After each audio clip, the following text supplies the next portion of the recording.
Hey guys, Trent here. How's it going? I have a really special video planned for you guys here today. We're gonna do a book review. The ring light's a little bright right now, but the book is Never Split the Difference by Chris Voss. Some of you may be thinking, oh, I've heard of that guy. He has all these master classes online on negotiating. He is a former FBI top negotiator, and he brings his strategies into this book. Whether you're in sales, it'd be incredibly helpful, or even just in your daily life.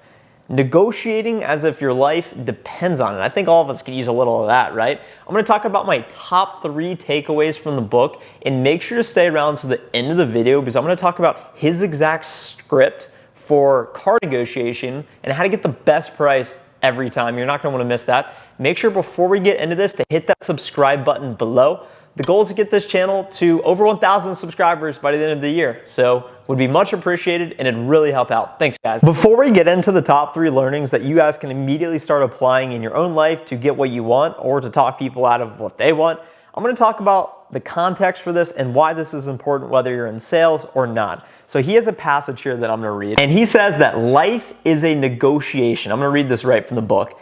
Life is a negotiation. The majority of the interactions we have at work and at home are negotiations that boil down to the expression of a simple animalistic urge. I want.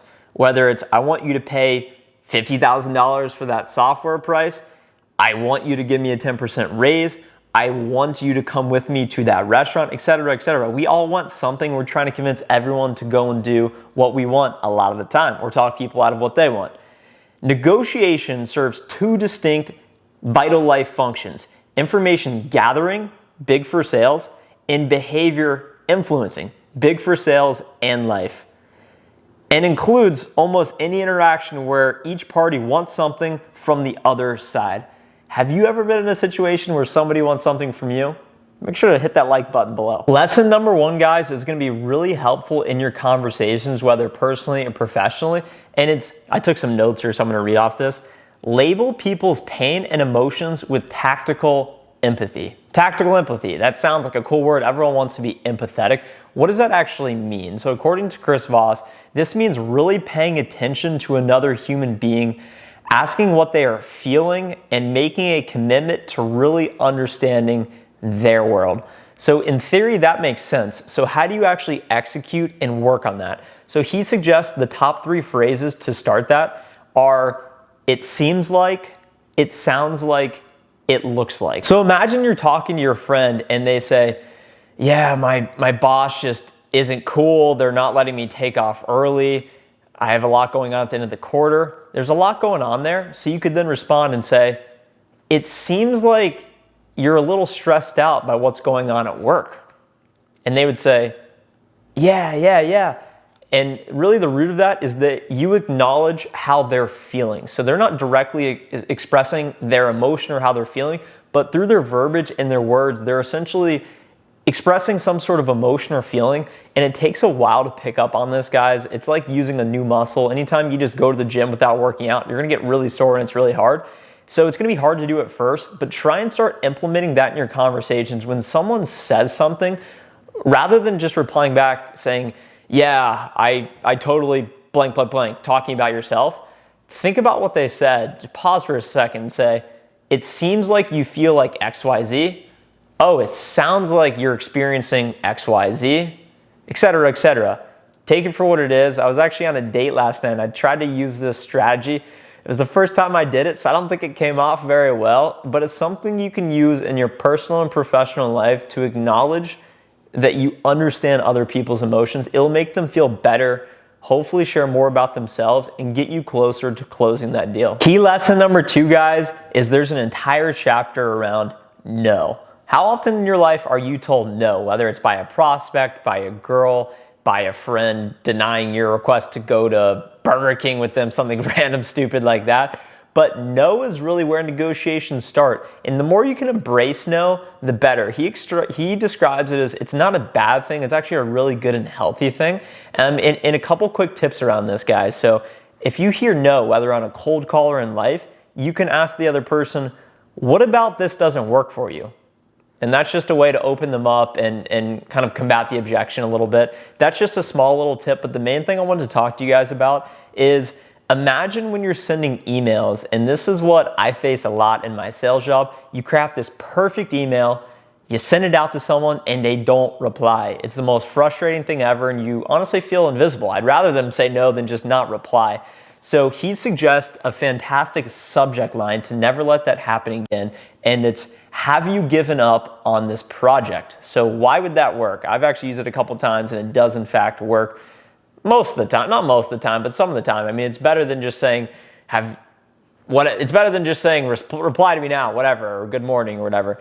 And the reasoning for why this works as ineffective is that saying this gives the other party the feeling of safety and the illusion of control while encouraging them to define their position and explain it to you. So next time you're in a situation when someone's not replying to me, have you given up on this project?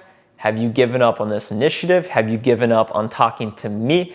Etc., etc. However you want to play it, test it out in your next email. The third and final point, guys, is ask calibrated questions. So this one is really cool, and this really opened my eyes to the power of language and verbiage and how you talk.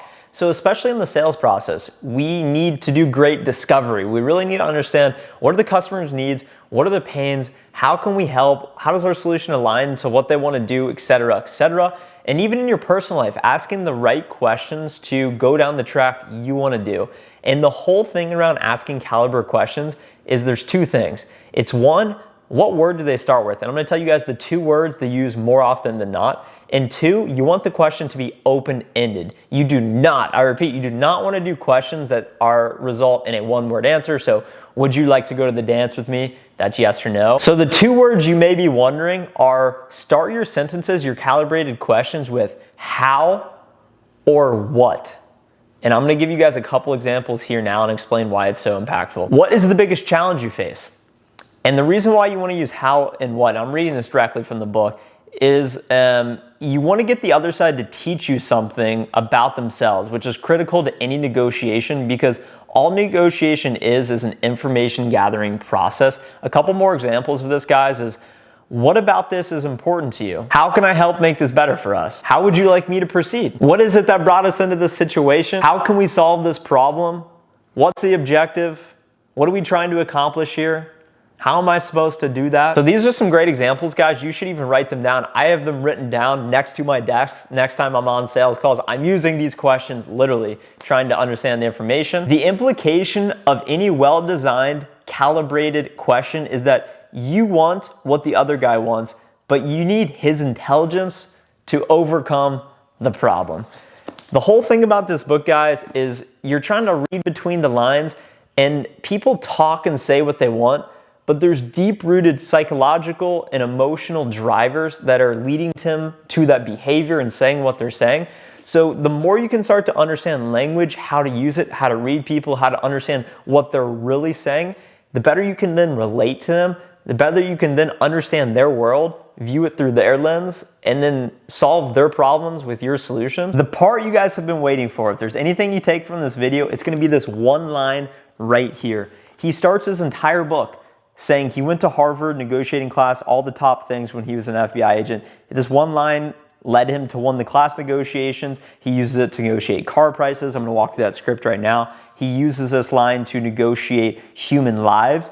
In the line, when someone asks you to do something, when someone asks something of you, when you're negotiating and they say something, and I'm a seller, but if I were a buyer, I'd say this every time. You reply back with, how am I supposed to do that? How am I supposed to do that? It sounds really simple, but it's an open-ended question. It makes the other person think through your lens of trying to solve your problem and leads them to think that they're in control. So it's going to distract them somewhat, lead them to feel like they're in control and give you valuable information. I'm going to read the exact script he has in here. He had a dream car, this red truck. He found there was only one of them in his area. He went to the lot. It was $36,000, the salesman said. And then Chris replies back and says, I can pay $30,000 and I can pay all up front, all cash. I'll write a check today for the full amount. I'm sorry. I'm afraid I just can't pay anymore. The salesman replies back and says, I'm sure you can understand we can't do that. The sticker price is $36,000 after all. Chris replies back, how am I supposed to do that? The salesman then replies back and says, "I'm sure," he said. Then he paused as if he wasn't sure what he'd meant to say. "I'm sure we can figure something out with financing for $36,000. Okay, so Chris sticks with his guns and replies back, "It's a beautiful truck, really amazing. I can't tell you how much I'd love to have it. It's worth more than what I'm offering. I'm sorry, this is really embarrassing. I just can't do that price." And this started to confuse the salesman, and he returned back after talking to his boss and said, "Okay, we can do $34,000. Chris then replied back and said, "Wow, your offer is very generous, and this is the car of my dreams." I said, "I really wish I could do that. I really do. This is so embarrassing. I simply can't." Stuck with his guns. The salesman, Chris said he dropped into silence and then went back to his manager and came back and said, "You win. My manager okayed $32,500. He pushed over a piece of paper, the contract with big letters saying, "You win," smiley face around it. And then Chris replies back, "I am so grateful. You've been very generous and I can't thank you enough. The truck is no doubt worth more than my price." I said, "I'm sorry, I just can't do that." So then the salesman comes back, blah, blah, blah, fast forward. Chris is like, 2 days later, I drove off the lot with my Salsa Red Pearl Toyota 4Runner for $30,000. Takeaway, how am I supposed to do that? Thanks for watching today, guys. If you'd like to receive live sales tips such as, have you given up on this project, and real-time updates on what I'm thinking, what I'm seeing, and winning sales strategies to help you guys hit your quota, make sure to sign up for the newsletter below completely for free. That's going to be one of the top links in the description.